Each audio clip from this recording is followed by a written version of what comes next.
Lorsque les lumières sont éteintes, les caméras sont allumées. Dans cette obscurité, les vies secrètes des détenus sont mises en lumière. Derrière les murs de la prison, les règles sont différentes et les vraies actions ne commencent qu'au coucher du soleil. Ces femmes oublient qu'il y a des caméras dans les cellules avec elles, filmant chaque rencontre torride. Des rencontres scandaleuses aux liaisons interdites, rien n'est exclu. De la prison de l'Indiana à celle de Puyallup, les caméras voient tout, et ces femmes sont prêtes à tout pour goûter au plaisir dans un environnement désagréable. Dans cette vidéo, rejoignez-moi pour ouvrir la porte des secrets interdits des femmes détenues. Prison du comté de Clark, le 24 octobre 2021, minuit passé. Un silence inquiétant règne dans les couloirs de la prison du comté de Clark. Mais sous ce vernis de calme, un sinistre complot était sur le point de se dérouler.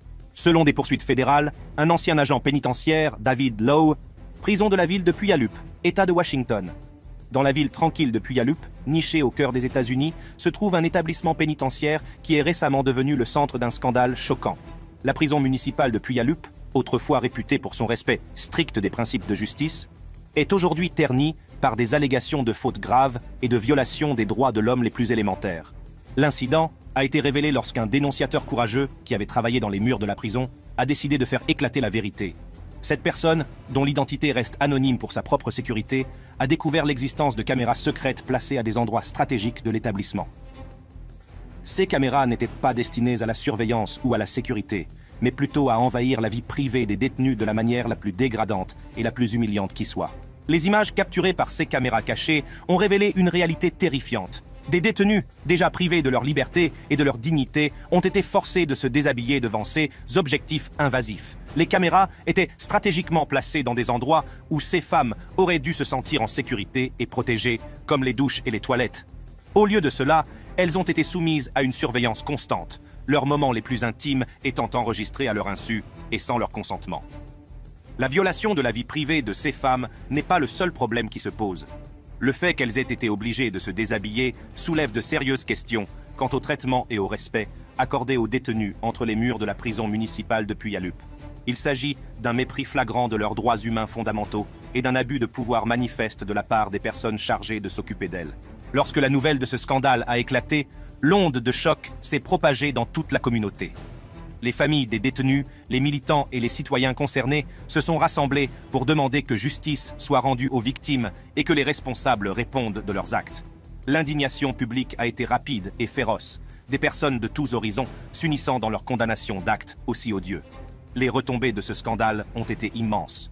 Plus de 30 femmes courageuses se sont manifestées et ont intenté une action en justice contre la prison pour le traitement inhumain qu'elles ont subi. Leur récit brosse le tableau d'un système qui n'a pas su les protéger et qui a permis que leur vulnérabilité soit exploitée à des fins de voyeurisme. L'incident de la prison municipale de Puyallup a suscité un débat national sur le traitement des détenus et la nécessité d'une surveillance plus stricte dans les établissements pénitentiaires. Il a mis en lumière les dessous sombres d'un système censé réhabiliter et rendre la justice, mais qui, au contraire, perpétue un cycle d'abus et de dégradation. Pour ces femmes, la violation qu'elles ont subie va bien au-delà de l'acte physique de se déshabiller. Il s'agissait d'une violation de leur identité, de leur autonomie et de leurs droits humains fondamentaux. L'impact émotionnel et psychologique d'une telle épreuve ne peut être surestimé. Imaginez que l'on vous force à vous déshabiller devant une caméra, en sachant que vos moments les plus intimes sont enregistrés sans votre consentement. La surveillance constante, l'atteinte à la vie privée et le mépris total de leur bien-être ont laissé à ces femmes un sentiment d'exposition, de vulnérabilité et de violation. De nombreuses femmes qui se sont manifestées ont décrit le profond sentiment de honte et d'humiliation qu'elles ont éprouvé à la suite des fouilles à nu. Elles se sont senties comme des objets, réduites à n'être rien d'autre que leur corps physique. Le traumatisme qui leur a été infligé a laissé des cicatrices durables, à la fois visibles et invisibles. La charge émotionnelle de cette violation est incommensurable. Ces femmes se sont retrouvées avec des sentiments d'anxiété, de dépression et un profond sentiment de méfiance. Les institutions même qui étaient censées les protéger ont trahi leur confiance et brisé leur sentiment de sécurité. En outre, les fouilles à nu ont perpétué un cycle de traumatisme et de revictimisation. Pour certaines de ces femmes, l'expérience a déclenché des souvenirs d'abus passés, exacerbant leur traumatisme existant et rendant encore plus difficile la guérison et le progrès. Il est essentiel de reconnaître que l'impact des fouilles à nu dépasse largement les murs de la prison. Le traumatisme subi par ces femmes continuera à les affecter longtemps après leur séjour à la prison de Puyallup. C'est une tâche qui restera à jamais gravée dans leur vie. un rappel douloureux des injustices qu'elles ont subies. La lutte pour une réforme systémique ne sera pas facile, mais le scandale de la prison municipale de Puyallup a allumé un feu dans le cœur de ceux qui croient en la justice et aux droits de l'homme. C'est un appel à l'action, une demande de changement et un rappel que personne ne devrait être soumis à un traitement aussi dégradant, quelle que soit sa situation. SMP East Sutton. Stephen Harris, un agent pénitentiaire de 45 ans, est un visage familier de l'hôpital de East Sutton depuis plus de 10 ans. Connu pour son attitude stricte et son approche pragmatique, Harris s'était forgé une réputation de disciplinaire dans l'enceinte de la prison. Personne ne se doutait que derrière sa façade professionnelle se cachait un sombre secret. De l'autre côté de l'histoire, nous avons Emma Thompson, une détenue de 32 ans qui purge une peine au HMP East Sutton pour des délits liés à la drogue. Le passé trouble d'Emma Thompson l'a conduite sur la voie de la toxicomanie et de la criminalité, ce qui a finalement abouti à son incarcération. Derrière les barreaux, elle aspirait à la connexion et à la compréhension, à un sentiment d'appartenance dans un monde qui lui avait tourné le dos. C'est dans cet état de vulnérabilité que Thompson a attiré l'attention de Stephen Harris. Celui-ci, profitant de sa position de pouvoir, a commencé à s'intéresser à Thompson, la comblant d'attention et de faveur. Ce qui avait commencé comme des interactions innocentes a rapidement pris une tournure sinistre, Harris commençant à faire des commentaires déplacés et des avances à Thompson. Thompson, qui se sentait isolée et seule dans l'enceinte de la prison, a trouvé du réconfort dans l'attention qu'elle recevait de Harris. Cependant, elle s'est vite rendue compte que les intentions de ce dernier étaient loin d'être sincères. Harris a commencé à franchir les limites, donnant à Thompson un sentiment de violation et d'impuissance. La liaison entre Harris et Thompson s'est poursuivie pendant plusieurs mois, Harris utilisant sa position d'autorité pour manipuler et contrôler la jeune femme. Il lui fait des remarques suggestives et la touche de manière inappropriée, laissant Thompson prisonnière d'un cycle d'abus. Après le scandale impliquant Stephen Harris et la détenue Emma Thompson, l'impact sur Thompson, la communauté et le système judiciaire a été profond. Pour Emma Thompson, les cicatrices émotionnelles laissées par les abus qu'elle a subis sont profondes et durables. Déjà accablée par un passé trouble, la trahison de la confiance par une personne en position d'autorité a encore plus ébranlé son sens de l'estime de soi. Elle s'est sentie violée, impuissante, et s'est interrogée sur sa propre capacité à bénéficier de la justice et de la protection. Au sein de la communauté de Sutton Valence, où se trouve le HMP East Sutton, des ondes de choc, d'incrédulité et d'indignation ont retenti. La révélation qu'un agent pénitentiaire, chargé de maintenir l'ordre et d'assurer la sécurité des détenus, puisse abuser de son pouvoir d'une manière aussi odieuse, a brisé la confiance de la communauté. Les gens s'interrogent sur l'efficacité du système judiciaire et sur les mesures mises en place pour éviter que de tels abus ne se produisent. Le scandale a également mis en lumière les failles du système judiciaire lui-même. Malgré les preuves accablantes contre Harris, la décision du tribunal de le condamner à une peine avec sursis et à des travaux d'intérêt général a laissé de nombreuses personnes désabusées. La clémence de la peine a suscité des inquiétudes quant à la capacité du système à protéger les personnes vulnérables et à faire en sorte que les personnes en position de pouvoir répondent de leurs actes. Cette affaire nous rappelle brutalement que les abus peuvent se produire n'importe où, même dans l'enceinte d'une prison. Elle met en évidence le besoin urgent de réglementation plus stricte, d'une surveillance accrue et d'une formation complète du personnel pénitentiaire afin d'éviter que de tels incidents ne se reproduisent à l'avenir. Les victimes d'abus, comme Thompson, méritent justice, soutien et un système qui donne la priorité à leur sécurité et à leur bien-être. Alors que la communauté est confrontée aux conséquences de ce scandale, il est essentiel que des mesures soient prises pour rétablir la confiance et faire en sorte que des incidents de ce type ne soient pas balayés sous le tapis. Les voix des victimes doivent être entendues et des changements systémiques doivent être mis en œuvre pour empêcher de nouveaux abus de pouvoir au sein du système judiciaire.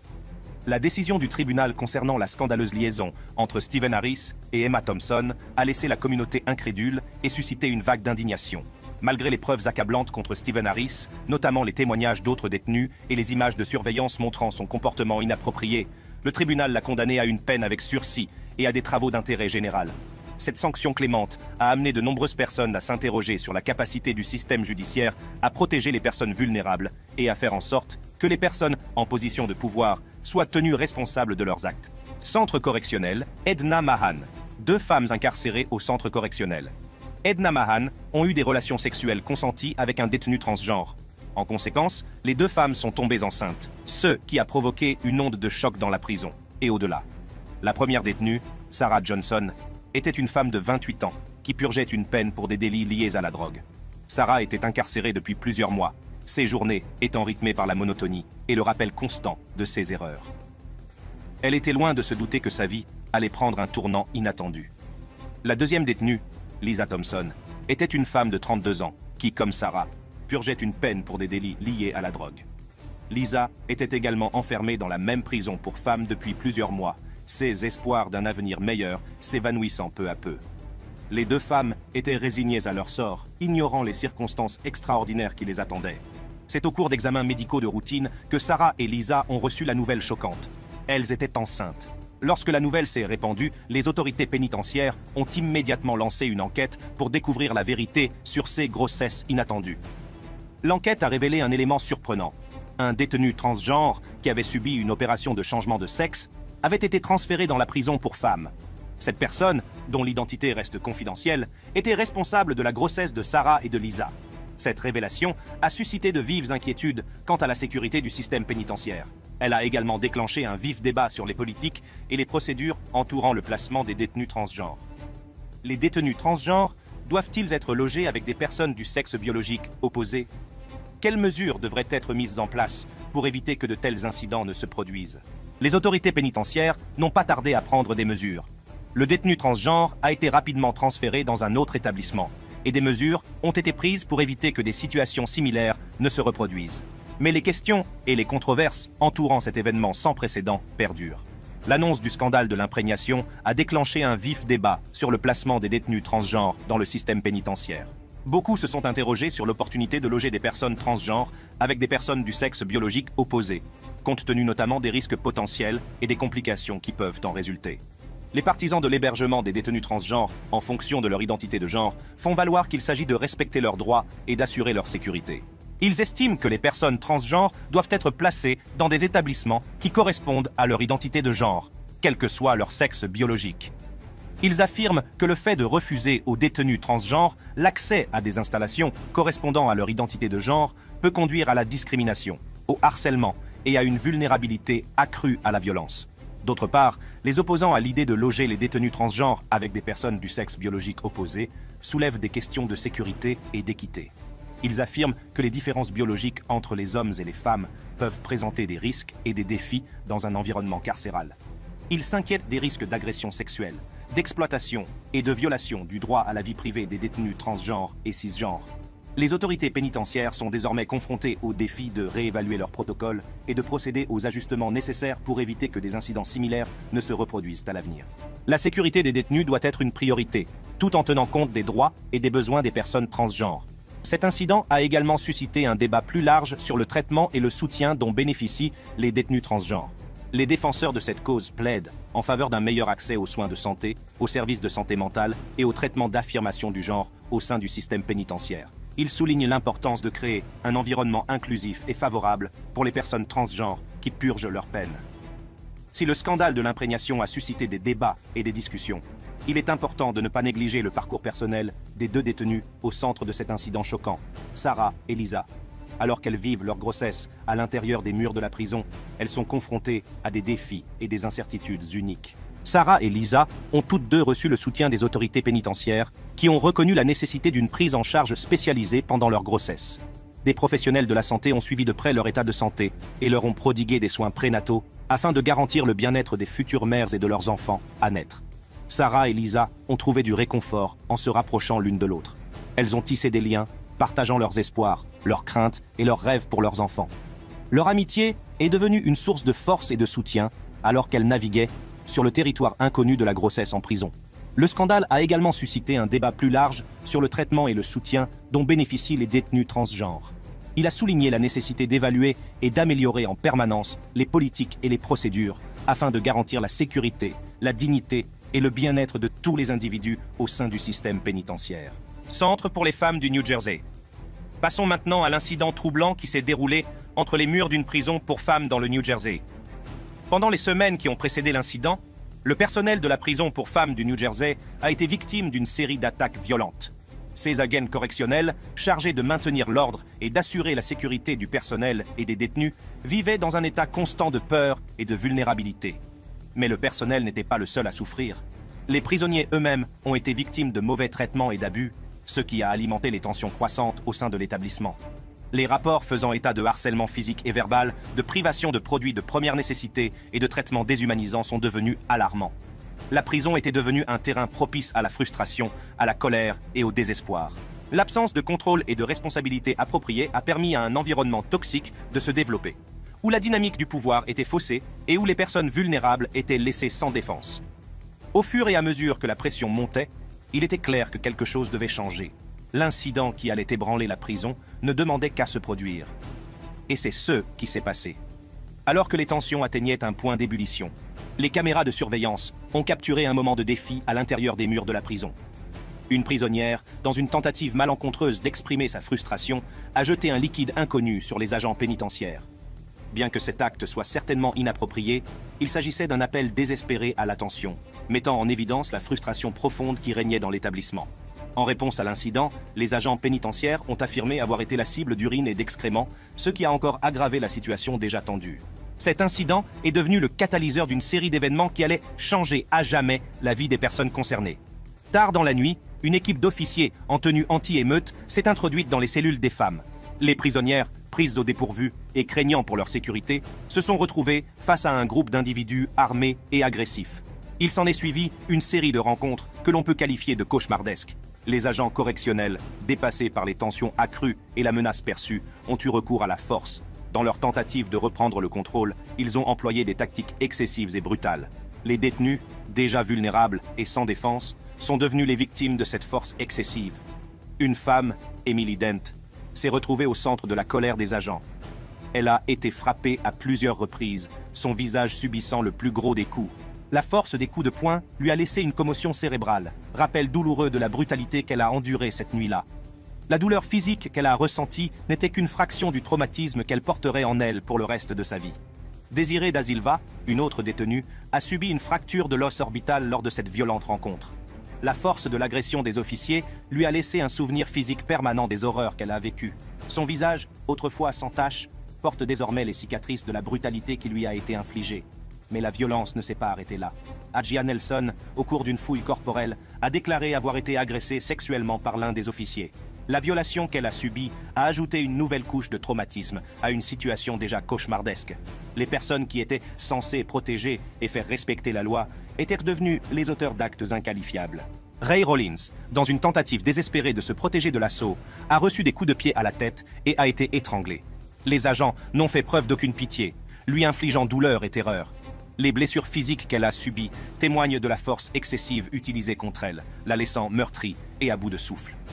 Les vidéos de ces incidents étaient difficiles à interpréter, peut-être même intentionnellement obscurcies pour cacher l'ampleur réelle de la force excessive utilisée par les agents. Il s'agissait d'une tentative délibérée de dissimuler leurs actions et d'éviter de rendre des comptes. Les personnes mêmes qui étaient censées protéger et servir étaient devenues complices d'un cycle de violence et d'abus. À la suite de l'incident, une enquête approfondie a été lancée afin de découvrir la vérité et d'amener les responsables à rendre des comptes. Les preuves ont été soigneusement examinées afin de déterminer les actions des agents correctionnels et l'étendue de leur implication dans l'usage de la force. Il s'est avéré que certains agents avaient effectivement agi en dehors des limites de leur formation et de leur protocole, faisant un usage excessif de la force à l'encontre des détenus.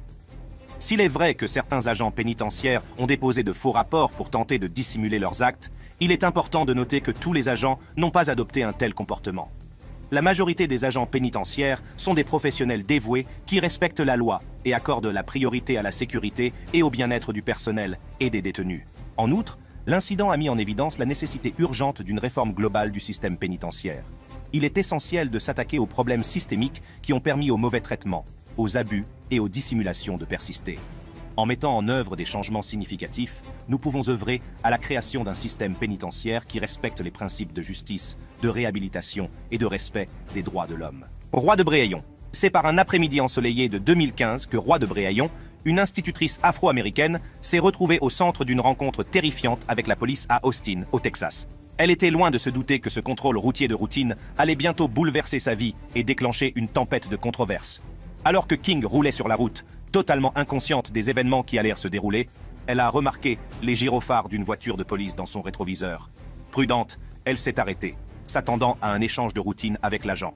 Cependant, ce qui s'ensuivit fut loin d'être routinier. L'officier, Brian Richter, s'est approché du véhicule de King, son comportement étant déjà tendu.